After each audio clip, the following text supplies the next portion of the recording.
Vous écoutez l'épisode 57 du podcast La boîte à outils des parents. Apprendre à nos enfants à avoir une bonne estime de soi. Bonjour, je m'appelle Juliette Cerceau et je suis ravie de vous accueillir sur la boîte à outils des parents. Je suis coach parental et coach de vie certifié. La boîte à outils des parents, c'est le podcast dédié aux parents d'enfants de la naissance à l'adolescence. Chaque mardi, je vous donne des outils concrets, applicables facilement et immédiatement pour vivre une parentalité plus épanouie. L'estime de soi est fondamentale et j'ai attendu l'épisode 57 pour en parler. Beaucoup d'adultes souffrent d'un manque d'estime de soi, donc l'idée par cet épisode est de vous faire réfléchir à votre propre estime de vous et de l'inculquer à vos enfants. L'estime de soi est le jugement que l'on porte à soi-même. Par analogie, l'estime de quelqu'un d'autre est le jugement que l'on porte à cette personne. Lorsqu'on dit « j'ai une haute estime d'un tel », c'est que le jugement qu'on lui porte est dithyrambique. À l'inverse, quand on dit « j'ai très peu d'estime pour un tel », le jugement que l'on porte à cette personne est mauvais. Dans ces exemples, je parlais d'autres personnes, mais ça fonctionne exactement de la même façon avec nous. Si on a une haute estime de nous, c'est que nous portons un jugement positif sur notre personne. Et si nous n'avons pas d'estime de nous, eh bien c'est l'inverse, vous l'aurez compris. On peut dire aussi que l'estime de soi est la valeur que l'on accorde à sa propre personne. Le jugement que l'on porte sur soi est généralement accompagné de pensées à ce sujet. Pensées qui entretiennent généralement le jugement. Si nous avons un jugement positif, nous aurons des pensées positives et vice-versa. Si bien que nos pensées accentuent le jugement que l'on se porte. Vous l'aurez compris, autant avoir une bonne estime de soi alimentée par des pensées et un jugement positif sur soi. Mais ce n'est pas forcément le cas. Pourquoi n'aurions-nous pas une bonne estime de soi ? L'estime de soi est liée à tout un tas de choses comme la confiance en soi, la reconnaissance que nous portent les autres, les encouragements que nous avons, les ancrages que nous avons eus étant petits, etc., etc. Je m'arrête sur ce dernier point. Si nos parents nous ont dit et répété pendant notre enfance « tu es nul », par exemple, forcément, nous allons nous sentir nuls. Ou si, sans dire quelque chose comme ça, ils n'ont jamais reconnu nos réussites, nos accomplissements, c'est difficile de le faire pour nous-mêmes ensuite. C'est aussi le cas si nous avons un ou une conjointe ou un ou une supérieure hiérarchique qui nous dénigre, qui dit qu'on n'est pas à la hauteur, etc. Ça peut détruire notre estime de soi. Si on est la victime de harcèlement scolaire pratiqué par d'autres enfants, mais aussi par des enseignants, ça peut également saper notre estime de soi. Les personnes qui n'ont qu'une faible estime de soi sont les victimes favorites des personnes mal intentionnées, que ce soit des pervers narcissiques ou autres harceleurs. Les personnes qui ont une faible estime de soi vont également être peu dans l'action. Agir va être compliqué pour ces personnes qui vont avoir peur des retombées de leur action. Le regard des autres est très important pour elles, puisqu'elles attendent et comptent sur l'approbation extérieure. Si elles ne l'ont pas, elles vont s'auto-dénigrer et se sentir illégitimes. J'en ai déjà parlé, ces personnes n'ont pas confiance en elles. Elles vont facilement douter de tout, de ce qu'elles font, mais aussi de ce qu'elles sont. Bref, il vaut donc mieux avoir une bonne estime de soi. Alors comment faire pour avoir une bonne estime de soi ? Le sujet est vaste et les causes d'une faible estime de soi sont nombreuses et variées. Je vais traiter seulement les principales causes et remèdes que je peux proposer. Si vous avez une faible estime de vous pour une raison que je ne vais pas traiter, je vous invite à me contacter pour qu'on en discute. Le plus simple et direct pour moi est de m'envoyer un mail à contact@baodesparents.com. Ce qui est important à travailler, c'est votre discours intérieur. J'en parle plus en profondeur dans l'épisode 24 sur la confiance en soi. Il faut, et je dis bien il faut, que vous soyez dans votre équipe en toutes circonstances. N'attendez pas des autres qu'ils soient sympas avec vous. Commencez par être vous-même sympa avec vous. Si vous avez un discours intérieur dans lequel vous vous dénigrez, vous vous dites des méchancetés, voire vous vous insultez, vous allez creuser votre trou.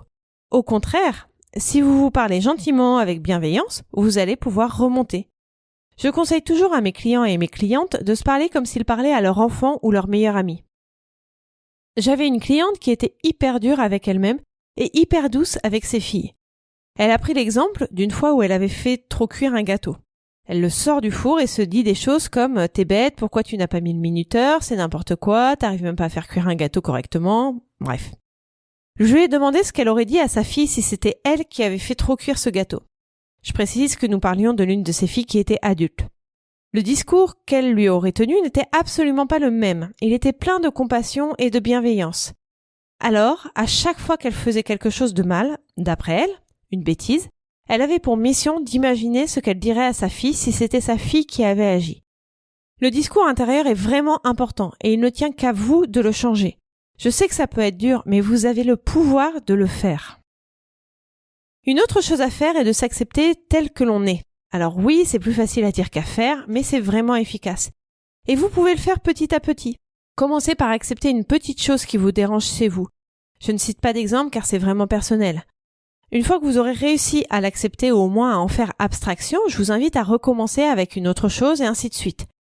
Je pense que s'aimer à 100%, ce n'est pas possible. Il y a toujours des petites choses qui nous déplaisent chez nous.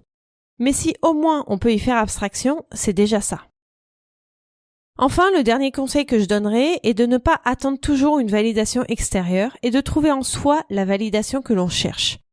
Ça sera plus facile si vous avez réussi à changer votre discours intérieur et si vous avez réussi à vous accepter tel que vous êtes. Ne pas attendre de validation extérieure, c'est aussi savoir ce que l'on veut et qui on est.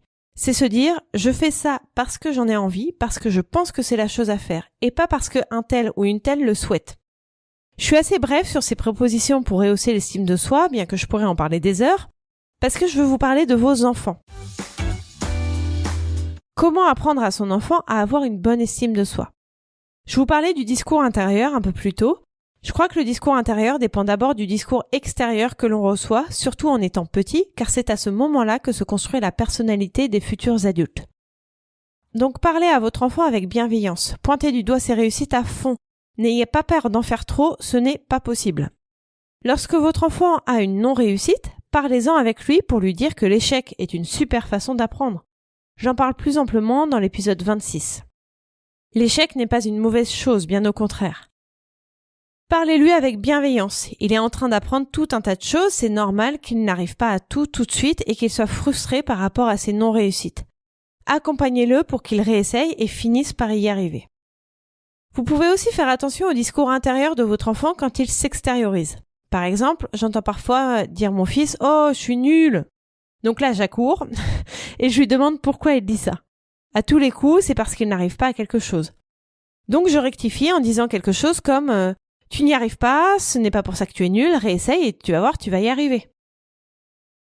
Je précise et rappelle que les enfants sont très perméables à ce qu'ils entendent à l'extérieur, notamment à l'école, avec les copains et les copines, que malheureusement on ne peut pas contrôler et que certains parents ne font pas cet effort-là, comme d'autres efforts d'ailleurs.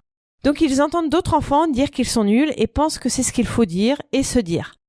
Comme le cerveau retient plus facilement ce qui est négatif, l'ancrage du « je suis nul » sera plus fort que celui de « tu n'y arrives pas encore, réessaye ».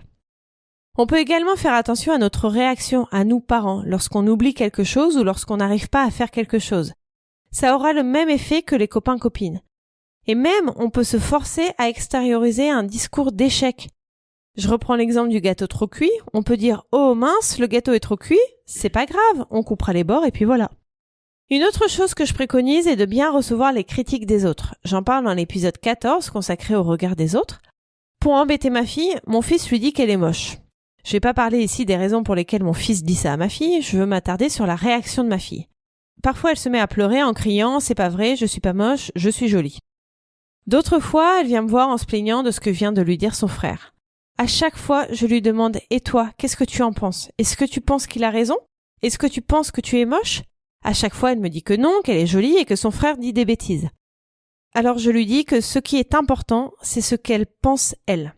Ce que pensent les autres, on s'en fiche, donc elle peut laisser son frère lui dire des méchancetés, ça ne l'atteindra pas. C'est vraiment un apprentissage important à avoir pour renforcer l'estime de soi, la réaction aux critiques et l'acceptation de soi. Merci pour votre écoute. Si vous avez aimé ce podcast, abonnez-vous, mettez des avis ou des étoiles, ça permettra à plus de personnes de le découvrir. Dans les notes de cet épisode, vous trouverez les liens vers mes réseaux sociaux et mon site internet, les liens pour télécharger les guides gratuits et faire le quiz pour savoir quels parents vous êtes et quels épisodes de podcast vous correspondent le plus, et le lien pour en savoir plus sur l'accompagnement individualisé que je vous propose. À mardi prochain!